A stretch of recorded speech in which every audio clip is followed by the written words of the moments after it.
Halo Sobat Prima, jumpa lagi dengan saya Tanto.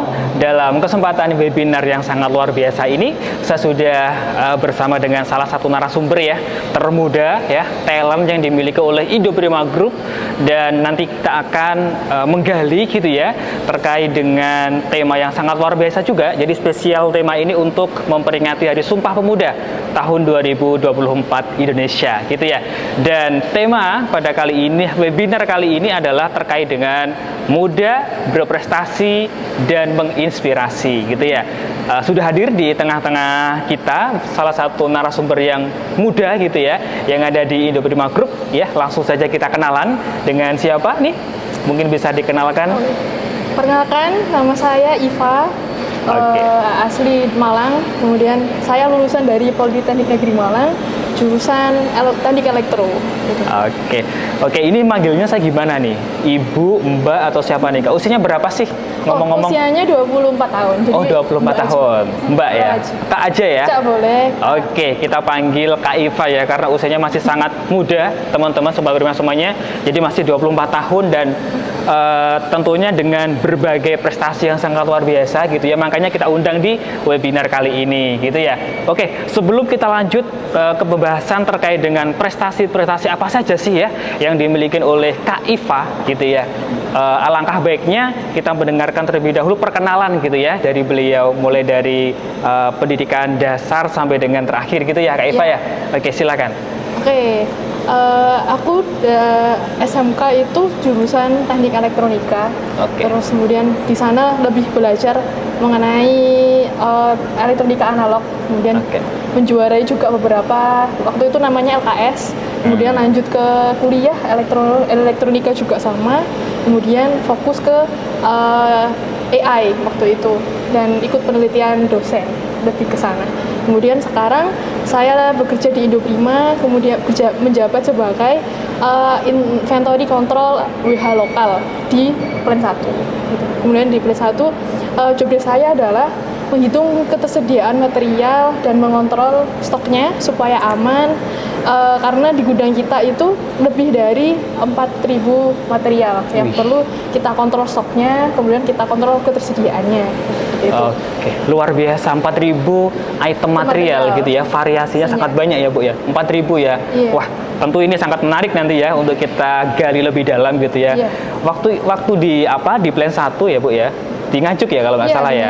Oke, itu Bu Iva berapa member Bu di sana Bu? Waktu di warehouse itu ada 75 member. Oh, ada 75 member. Di warehouse. Oh, di warehouse ya. Dan sekarang? Sekarang membawahi 2 member. 2 member. Karena masuk ke inventory control-nya. Oke, inventory control ya. Dulu kan di lapangan di warehouse, sekarang masuk ke data, analisis datanya, di inventory control membawahi 2 admin. Dua admin ya, luar biasa. Untuk posisinya saat ini teman-teman, kalau saya boleh spill ya, kalau nggak salah beliau ini sekarang sudah menjadi seorang supervisor gitu ya. Jadi di usia belia masih 24 tahun teman-teman, dan ini merupakan pengalaman kerja pertama atau sudah beberapa kali? Pengalaman kerja pertama.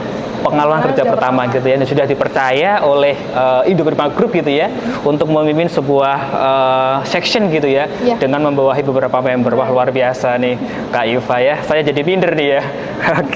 Oke, selanjutnya nih Kak Iva terkait dengan inovasi dan pemuda gitu ya. Nah, menurut Kak Iva ini seberapa besar sih peran generasi muda gitu ya untuk memberikan atau menciptakan sebuah inovasi-inovasi gitu ya, baik di rumah, di masyarakat gitu ya, maupun di lingkungan kerjanya.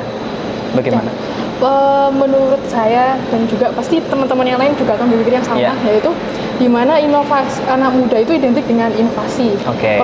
Perlu saya spill dulu, Plan 1 itu dengan produk yang segitu banyaknya, kurang lebih kita ada produk yang bermacam-macam, kurang lebih 300 harness aktif ya setiap bulannya, dengan desain yang berbeda-beda juga, kemudian materialnya pun juga akan berbeda-beda sesuai dengan customernya. Jadi kita punya kurang lebih seperti yang tadi saya jelaskan, yaitu kurang lebih 4.000 material. Nah, dengan kondisi yang sangat kompleks tentunya, ketika kita tidak mengikuti adanya inovasi di perusahaan, tentu kita akan kacau dalam operasionalnya seperti itu. Makanya itu Plan 1 sendiri itu menjunjung tinggi adanya digitalisasi, otomasi seperti itu, karena kompleksnya proses yang kita punya dalam membentuk produk itu membuat kita harus terus improve dan berinovasi di setiap prosesnya seperti itu. Nah, karena itu generasi muda sangat penting untuk membangun sistem yang lebih baik dan juga lebih efektif dibandingkan dengan sistem sebelumnya. Oke, luar biasa ya Kak Eva ya. Karena memang Indonesia saat ini nih Kak Eva ya, dengan berbagai macam kekayaan sumber daya alam gitu ya, tetapi juga di tahun 2045 itu kita juga mendapatkan yang namanya bonus demografi gitu ya. Jadi sangat besar keuntungannya bagi kita, dan itu semuanya adalah kaum muda gitu ya. Jadi memang biasanya kaum muda, generasi muda itu memang mempunyai sebuah ide-ide yang di luar nalar gitu ya, tetapi memang impactnya besar gitu ya, baik di perusahaannya maupun di tempatnya dia kuliah ataupun di rumah gitu ya Kak Eva ya. Dan salah satunya ya bonus demografi itu adalah salah satunya adalah talent kita gitu ya, talent kami di Indoprima Group, yaitu Kak Eva gitu ya. Luar biasa deh pokoknya Kak Eva ini. Baik, sejauh ini Kak Eva sudah sering mendapatkan sebuah prestasi gitu ya terkait dengan inovasi-inovasi. Nah, mungkin bisa diceritakan nih pertama kali berinovasi apa gitu ya, kemudian mendapatkan apa reward atau gitu ya, hadiah-hadiah apa gitu. Itu dimulai dari zaman kuliah atau zaman apa? Waktu zaman kuliah. Jadi waktu zaman kuliah.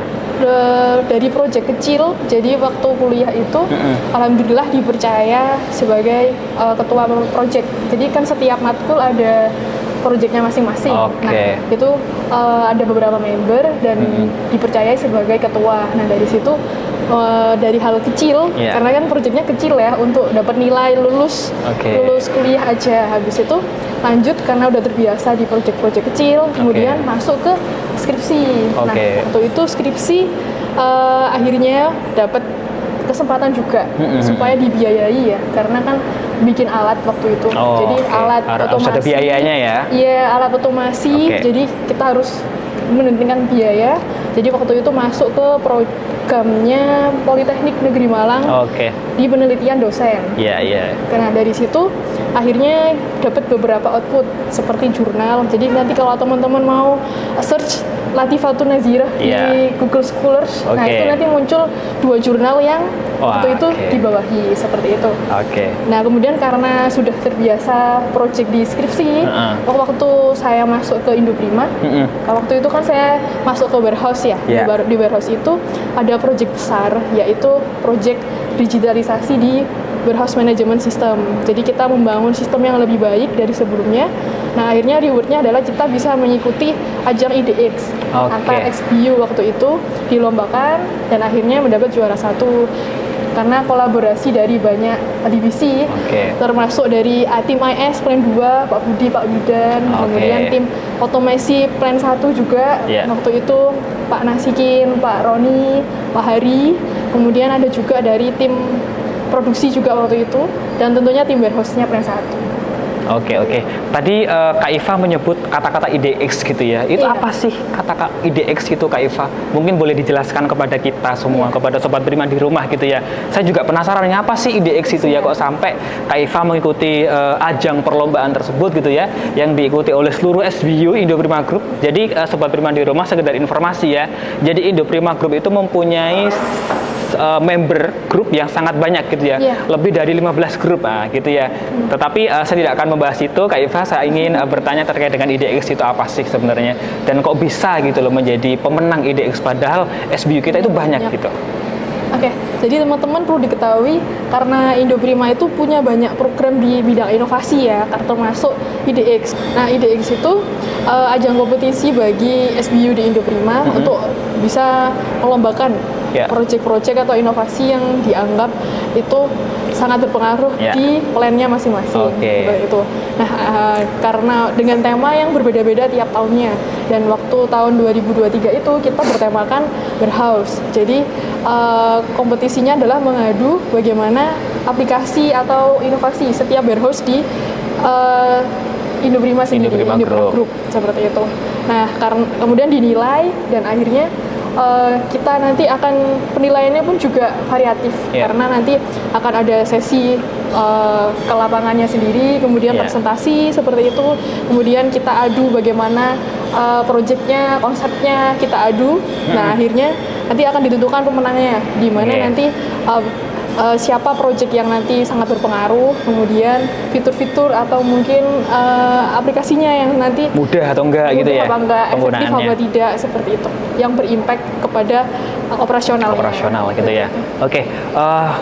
Apa namanya, terkait dengan proyeknya Kak Iva di Warehouse gitu ya, kira-kira bisa disepil nggak kompetitor gitu ya terhebat gitu ya dalam tanda kutip ya, atau terberat gitulah di SBU yang lain itu dari mana Kak, selain dari IPG sendiri yang memang jadi juara?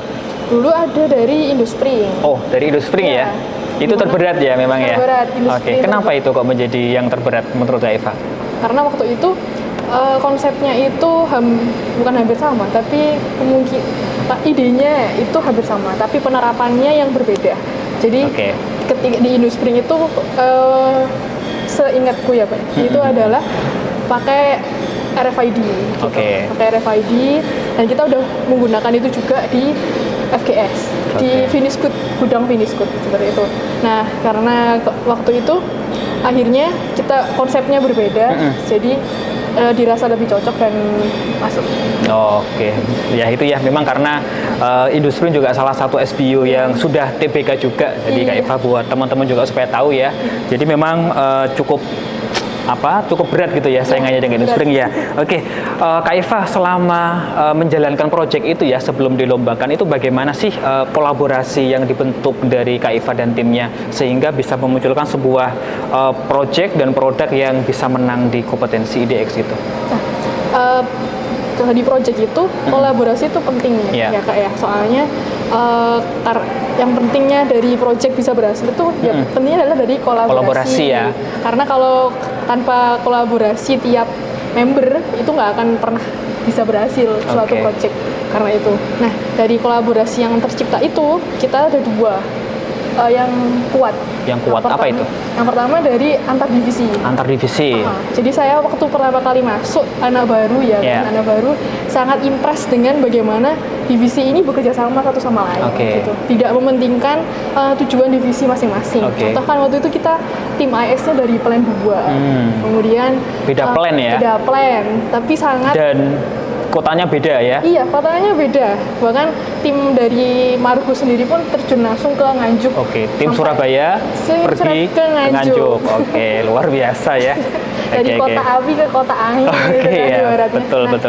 Itu pun juga impress karena nggak mementingkan tujuan divisi masing-masing. Jadi yang mementingkan tujuan proyek bersama seperti itu. Nah, kolaborasi itu tercipta, akhirnya kita breakdown dulu masalahnya, kita bagi job desk-nya, kita bagi timeline-nya tentunya. Nah, setelah itu baru nanti kita akan ada namanya meeting komunikasi itu penting, jadi nanti akan direview terus bagaimana proyeknya dan akhirnya berhasil seperti itu. Nah yang kedua dari internal divisi ini yang perlu digarisbawahi karena divisi warehouse itu kan banyak 75 orang dengan kegiatannya berbeda-beda karena kan warehouse masuk barang itu ada incoming, barangnya masuk, kemudian ada teman-teman yang preparation material juga ada, kemudian ada teman-teman juga yang storage, yang membawa material kerak seperti itu. Nah, karena banyak fitur yang ternyata perlu dirubah ya, gitu. Karena kita titik poinnya yang pertama dari kritik dan saran dari teman-teman warehouse. Berangkatnya dari internal memang internal sendiri. Jadi kita menganggap bahwa ini produk yang akan kita gunakan setiap hari, jadi ini harus efektif dan harus tidak menyulitkan kita untuk bekerja waktu itu. Jadi sumbangsih saran teman-teman waktu itu sangat besar, mudah juga dalam berinteraksi, ngasih saran waktu itu setiap hari kita trial error terus, dan akhirnya mereka cocok dengan proyek yang kita tanamkan di sana. Kira-kira nih Kak Eva bisa nggak memberikan sesuatu yang bisa membuat kita itu juga ketika nanti kita menjalankan sebuah proyek itu member kita bisa bisa mendukung gitu ya, bisa langsung terima gitu, gimana sih? Itu kan juga seni ya. Iya. Nah, mungkin bisa diceritakan juga tuh proses-prosesnya seperti apa itu. Karena 75 orang dengan berbagai macam pekerjaan sendiri-sendiri dan bisa menerima proyek tersebut gitu ya untuk dibuat, dan ternyata akhirnya kemarin menang dan juga bisa terimplementasikan gitu ya. Nah, itu bagaimana untuk menyadarkan mereka dan membuat mereka mendukung proyek itu? Nah, yang pertama itu dari sisi komunikasinya. Oke, komunikasi ya. Komunikasi itu penting karena apalagi teman-teman di lapangan ya. Oke. Kayak itu kan beda ya sama yang di office ya, betul, lapangan ya. Mereka yang tahu betul bagaimana sistem itu akan dilaksanakan. Oke. Dan pasti teman-teman akan tahu lebih banyak lapangannya ya daripada kita di office. Iya, gitu, karena memang sistem itu untuk yang di lapangan iya, ya. karena di lapangan, jadi mereka lebih tahu. Bahkan mereka pasti akan ada banyak ide-ide yang muncul yang nggak terpikirkan dari kita, dari teman-teman warehouse gitu. Nah, sisi komunikasinya adalah lebih sering banyak ngobrol terkait perubahannya. Jadi teman-teman nanti akan terbiasa tidak menolak perubahan. Kadang kan kita mau merubah sesuatu nih, tapi ketika kita datang mentah-mentah dan minta langsung ditelan mentah-mentah, itu nggak bisa. Nggak bisa. Harus distimulus setiap hari kalau perubahan itu akan lebih baik kayak gitu, dan menyesuaikan dengan pekerjaan mereka kayak gitu. Contoh ketika pekerjaannya itu adalah tentang kecepatan. Kecepatan, ketepatan seperti itu. Nah, itu poin yang nggak boleh hilang berarti. Itu harus selalu ditekankan kepada mereka gitu ya. Iya, kadang kan ada juga yang project kalau misalkan yang penting jalan, nanti yang cepat nanti menyesuaikan aja. Itu nggak bisa. Nggak bisa ya. Karena pasti akan ditolak dari member yang bersangkutan. Oke. Dalam menyelesaikan sebuah project ya, khususnya projectnya Kak Ivan nih di warehouse itu butuh berapa lama untuk menyelesaikan itu semua? Dari awal kita tuh waktu itu adalah memberikan ide itu tahun 2022 akhir Desember. Desember cukup lama ya? Cukup lama. Idenya muncul ya? Idenya muncul karena itu bertepatan juga dengan proyeknya akan dimulai. Baru kita mulai hampir 8 sampai 10 bulan. Itu tantangannya apa itu, Kak? Tentu dengan waktu yang cukup lama ya, tetapi hasilnya kan luar biasa dan menang akhirnya kan. Tentu ada tantangan-tantangan. Nah, mungkin bisa diceritakan tuh tantangannya apa saja, kemudian bagaimana selama ini Kak Iva bisa menjadikan tantangan itu juga sebuah improvement gitu ya, sehingga bisa menghasilkan proyek yang sangat luar biasa. Kalau di proyeknya warehouse itu tantangannya ada dua. Yang pertama itu adalah kompleksnya masalahnya. Kompleksitas masalahnya. Nah, dari situ sebenarnya awal-awal kita tuh terkecoh. Jadi kalau masalah itu kan banyak. Jadi ada masalah-masalah yang akan mengecoh. Jadi perintilan-perintilan ini. Tapi dipilah-pilah berarti ya? Iya, harus dipilah. Mana yang kecil, mana yang besar. Di Pareto, ada di Pareto gitu ya? Iya, betul. Jadi kita waktu itu menggunakan analisa pakai namanya fishbone. Fishbone diagram ya? Fishbone diagram. Nah, itu. Dari sana kita tahu akar masalah terbesarnya itu dari mana. Gitu. Saya ingat betul kata-kata Pak Edi sama Pak Budi, mentor saya waktu itu, adalah kalau kita mau memecahkan masalah itu di intinya, jangan di yang di protelennya, karena nanti itu akan tidak efektif. Sama aja gitu ya? Sama aja gitu. Nah, dari situ akhirnya kita berpikir kalau misalkan masalahnya itu di intinya, akhirnya kompleksitas masalahnya nanti akan kita paretokan lagi seperti itu. Nah, dari situ akhirnya baru muncul ternyata masalahnya di sini kayak gitu. Seperti contoh ya Kak ya, waktu itu tuh masalahnya adalah di jaringan. Dulu tuh pernah ada jaringannya itu. Jaringan apa nih? Jaringan di plan. Jaringan di plan. Teman-teman ngerasa itu lama seperti itu. Akhirnya dianalisa lagi oleh tim IS waktu itu, ternyata itu ada di HP-nya. HP-nya yang tidak mendukung konektivitas yang lebih baik kayak gitu, hanya kita ganti. Speknya kurang kurang tinggi gitu mungkin ya. Gitu. Padahal wifi-nya kita udah ganti. Wah udah ganti wifi, ganti provider wifi gitu ya. Iya, kok masih lama ya gitu. Ternyata HP-nya, nah gitu. Banyak yang ngecoh. Gitu. Kemudian setelah analisa fishbone, kita analisa dulu itu 4M. Mesin, method, ya kan? Material gitu. Nah, pasti teman-teman juga nanti kalau ngerjakan skripsi atau project pasti akan menemui analisa ini kayak gitu. Kalau dari mesin yang tadi, yaitu jaringannya, HP-nya, itu ada perbaikan. Ternyata bukan jaringannya, ya, ternyata HP-nya. Terus kemudian dari segi metode, kita rubah metode transaksinya seperti itu. Karena kan tujuannya kita adalah akurasi ya waktu itu ya, akurasi warehouse. Ketepatan, jadi transaksinya sekarang lebih baik dan lebih teratur. Metode transaksinya kita ubah. Kemudian yang ketiga adalah mesin udah metode manpower itu dulu kita nggak berani Kak untuk ganti, jadi kita pakai manpower yang lama gitu. Dan akhirnya Pak Tumpal sendiri yang langsung kayak ya udah kita seleksi gitu, kita seleksi gitu. Harus benar-benar manpower yang oke gitu ya, dengan, sesuai yang dibutuhkan gitu ya. Jadi akhirnya waktu itu kita besar-besaran merubah manpower gara-gara itu. Dan akhirnya tercapai gitu. Nah, yang kedua permasalahannya kan kompleks, tadi udah selesai. Dan yang kedua adalah acceptance yang tadi. Bagaimana orang itu accept dengan project yang kita implementasikan seperti itu. Pasti ada omongan, pasti ada omongan kayak lebih enak pakai yang lama, Mbak. Iya, ada lah gitu ya. Mungkin dia dulu tim project yang lama mungkin ya, jadi nggak terima mungkin ya. Kok tambah ribet ya kayak gitu. Nah, distimulus tiap hari sampai akhirnya mereka merasa kayak oh ya benar, ini yang kita butuhkan. Itu penting. Gitu. Tapi sejauh ini respon dan penghargaan gitu ya dari manajemen sendiri, dalam tanda kutip manajemennya dari Indoprima Gemilang ya, itu seperti apa terkait dengan hasil pencapaian yang sangat luar biasa ini, Kak? Dari IDX sendiri, nah alhamdulillahnya di warehouse plan 1 ya terutama, itu tuh jadi acuan atau panutan untuk warehouse dari SBU yang lain. Dari plan-plan yang lain gitu ya. Nah ini tuh stimulus teman-teman warehouse juga karena merasa diapresiasi. Setiap harinya kan mereka juga lebih ketat transaksinya. Mereka jadi tahu bagaimana diapresiasi oleh manajemen. Jadi sekarang mereka sangat suka gitu dengan bekerja di Indoprima gitu. Lebih baik outputnya, sampai sekarang pun juga kita pantau akurasinya selalu di atas 95 sampai 100%. Luar biasa ya. Luar biasa, juga ikut bangga nih Kak Iva. Tidak bisa berkata-kata yang banyak teman-teman ya, karena memang proyeknya memang berhasil dan bisa memberikan impact yang sangat luar biasa ya terkait dengan pekerjaannya Mbak Iva.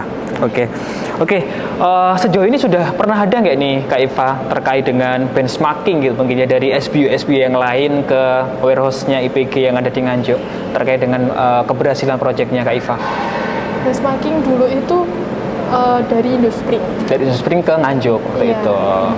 Mungkin bisa diceritakan waktu itu yang dibutuhkan dari SBU lain itu seperti apa? Kok bisa nih jadi pilihannya mereka nih datang ke plannya Ibu untuk belajar? Lebih ke metode transaksinya waktu itu. Lebih menyotoh bagaimana transaksi, kemudian perhitungan akurasi. Waktu itu kan juga antara tim warehouse dan tim inventory control ya terutama.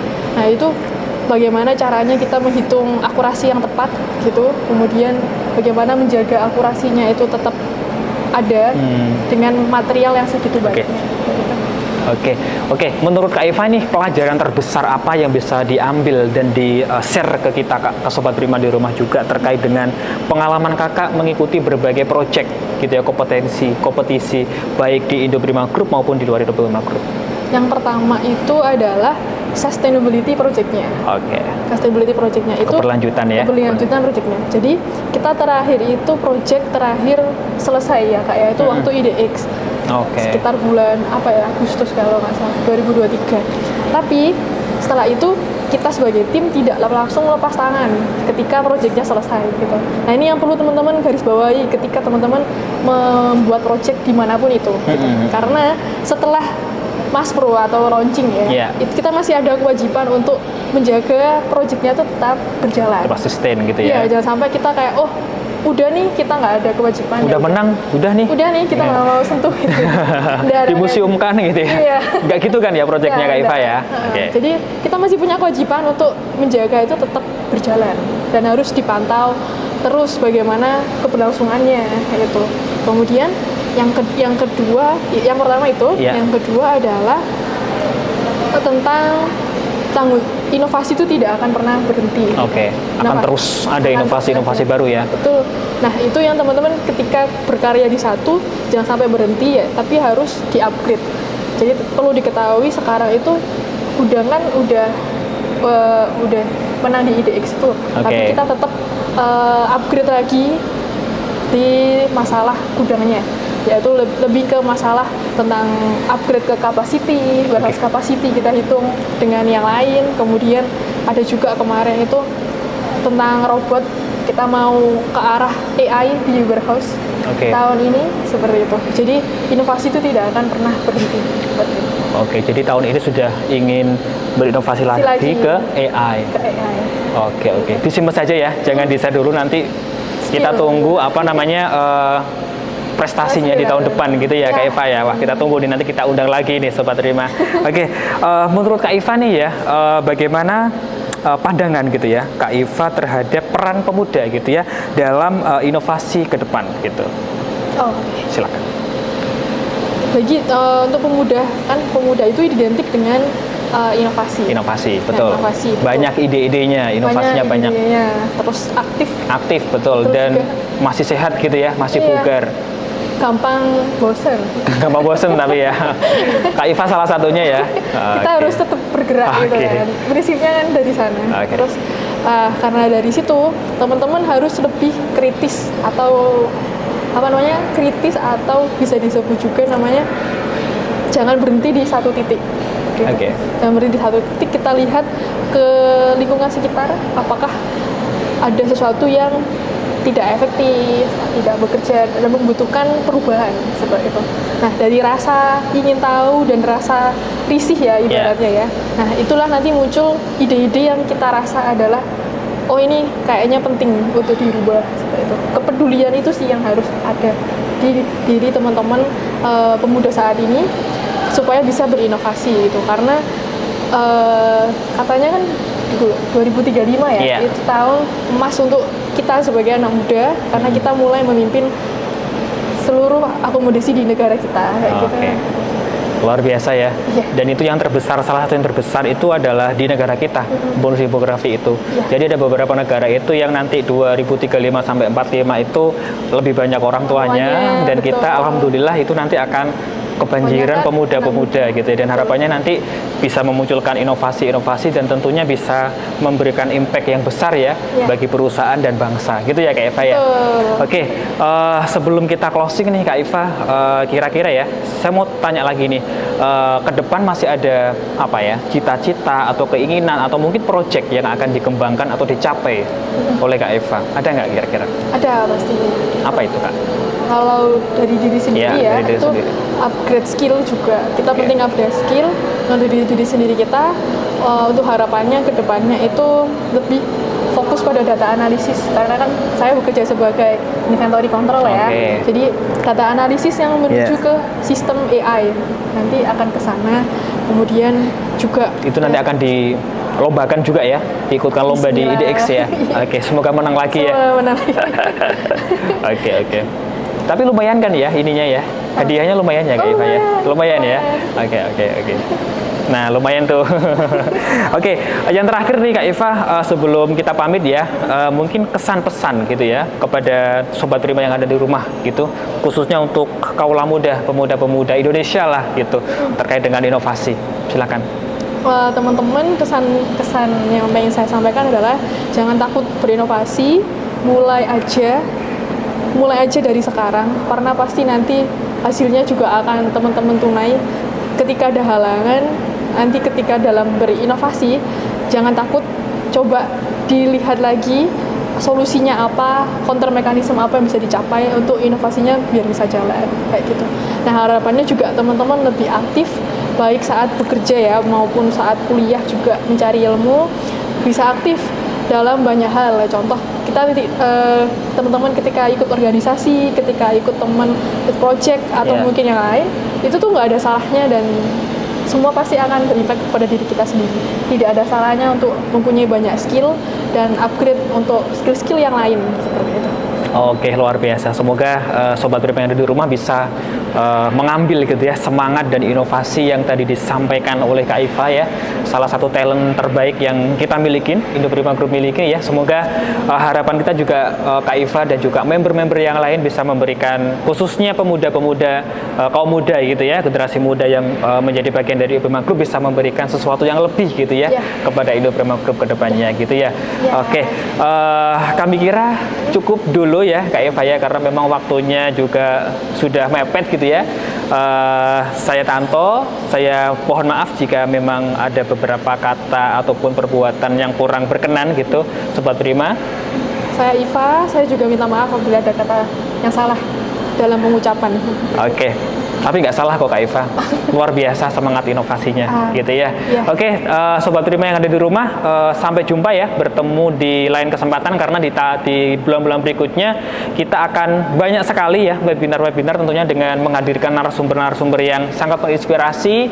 Jadi Sobat Prima bisa menunggu ya momen-momen yang paling seru di bulan-bulan berikutnya gitu ya. Dari kami Tanto, sekian, terima kasih dan sampai jumpa. Oke, dadah.